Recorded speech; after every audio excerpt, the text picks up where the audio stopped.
Google Newsek pertsiana jaitsiko du Espainian. Asteartean, bertan behera utziko du estatuko komunikabideek argitaratzen dituzten albisteen arakaketa. Jabego intelektualari buruzko lege berriak eraman du neurri hau hartzera.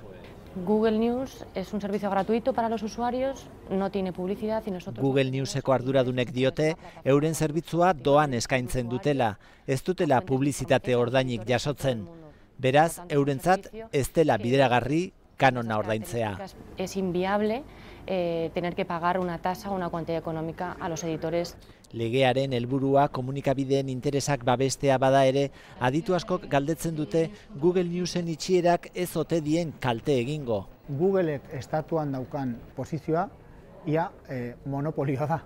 80% baino gehiagokoa. Komunikabide batek hortik bere trafikoaren 30% ateratzen badu, horrek esan nahi du bere trafikoaren 30% galdo egingo duela.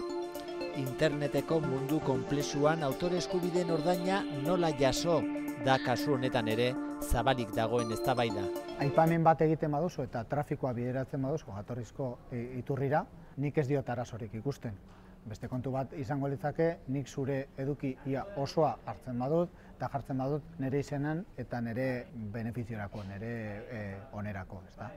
Google Newsen eta Espainiaren arteko ikamikak arreta handia piztu du Estatu Batuetan ere, komunikabideen etorkizunean izan ditzakeen ondorioengatik.